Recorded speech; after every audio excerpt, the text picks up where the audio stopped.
கோயலிடம் பிரேமலதா கிட்ட பேசி சீட் நம்பர்ஸை எதுவும் கமிட் பண்ணிக்க வேணாம்னு சொல்லியிருக்காரு அமித்ஷா. அமித்ஷா தரப்புல இருந்து சைட்ல விஜய் கிட்ட தொடர்ச்சியாக பேசிட்டு இருக்காங்க. அதனால விஜய் தரப்புல முடிவு சொல்ற வரைக்கும் தேமுதிகவை வெயிட் பண்ண வைக்கிற முடிவுல பாஜக தரப்பு உள்ளதா.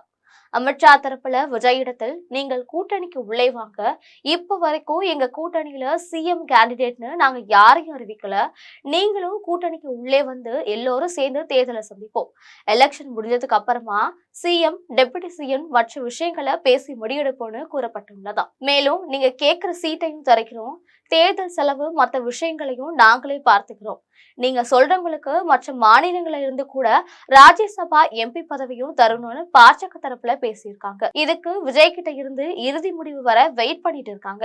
அதனாலதான் பிரேமலதா கிட்ட தேர்தல் சீட் பற்றி இன்னும் பேசவில்லை பாஜக தரப்பு. அமித்ஷா தந்த ஆஃபர்களை விஜயும் சீரியஸா டிஸ்கஷன் நடத்திட்டு இருக்காரு. ஆனா எந்த முடிவும் நாம இப்போதைக்கு எடுக்க வேண்டாம், ஏன்னா நம்ம கிட்ட ராகுல் காந்தியும் பேசிட்டு இருக்காரு. ராகுல் காந்தி இறுதியாக சொல்றத வச்சுதான் நாம பாஜக அதிமுக கூட்டணிக்கு போறதா தனித்தே போட்டியிடுவதான்னு முடிவு செய்வோம். அது வரைக்கும் கூட்டணியை பத்தி யாரும் எங்கேயும் பேசாதீங்கன்னு விஜய் கட்சிக்காரர்களுக்கு கட்டளை போட்டிருக்காரா. விஜய குளிர வைக்கதா டெல்லியிலிருந்து இப்போதைக்கு குட் நியூஸ் வந்திருக்கு.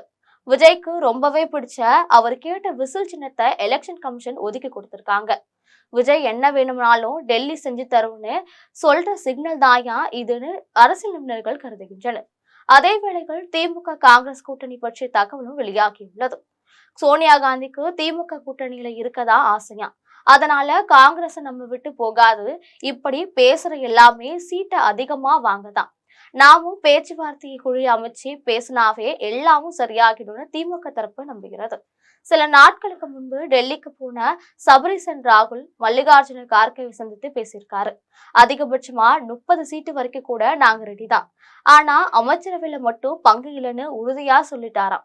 காங்கிரஸ் கட்சிக்கு துணை சபாநாயகர் பதவி தரும், கூடுதலா வாரியங்களுக்கு கொடுக்கிறோம், அரசு நியமன பதவிகள்ல குறிப்பிட்ட பர்சன்டேஜ் தரும், உள்ளாட்சி தேர்தலிலும் அதிகமான இடங்களை ஒதுக்கி தரணும்னு சொன்னதா தகவல் வெளியாகி இருக்கு. சொல்ல வேண்டியது எல்லாமே சொல்லியாகிவிட்டது, இனிமேல் காங்கிரஸ் தான் முடிவெடுக்கணும்னு திமுக தரப்புல சொல்லப்படுகிறது. ஆனால் பனையூர்காரரால் தான் காங்கிரஸ் முடிவெடுக்க தாமதமாகிறதா. காங்கிரஸ் காரரிடத்தில் விசாரித்தால் ராகுலும் விஜயும் பேசிக்கிட்டு தான் இருக்காங்க, எங்களுக்கு 100 சீட்டு தரும், துணை முதல்வர் பதவியை கொடுக்கிறோம் விஜய் தரப்புல சொல்லப்பட்டுள்ளது. திமுகவுடன் கூட்டணி நீடிச்சா திமுகவோட வெற்றிதான் உறுதியாகும், ஆனா எங்களுக்கு ஆட்சியில பங்கு கிடையாது. அதே நேரத்துல விஜய் கொடுத்த ஆஃபரை ஏத்துக்கிட்டு கூட்டணிக்கு போனா 100 தொகுதிகள்ல காங்கிரஸ் போட்டியிடும், கட்சிக்கு கூடுதல் எம்எல்ஏக்கள் கிடைக்கும் வாய்ப்புள்ளது, ஆட்சியிலும் பங்கு பெறும் என்று ராகுல் கணக்கு போட்டுள்ளதாக கூறப்படுகிறது.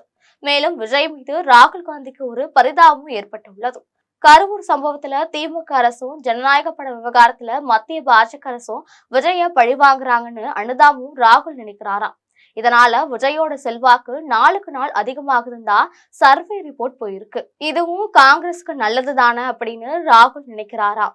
இதனால கூட்டணி எப்படி வேணும்னாலும் மாறலாம் என்றுதான் அரசியல் நிபுணர்கள் கருதுகின்றனர். பல தரப்பு ஆபரேஷன்களையும் ராகுல் காந்தி கணக்கு போட்டு வச்சிருக்கிறதால ராகுல் திமுகவை மண்டையை காய வச்சுட்டு இருக்கிறாரு என்கின்றார்கள் விஷயம் அறிந்தவர்கள்.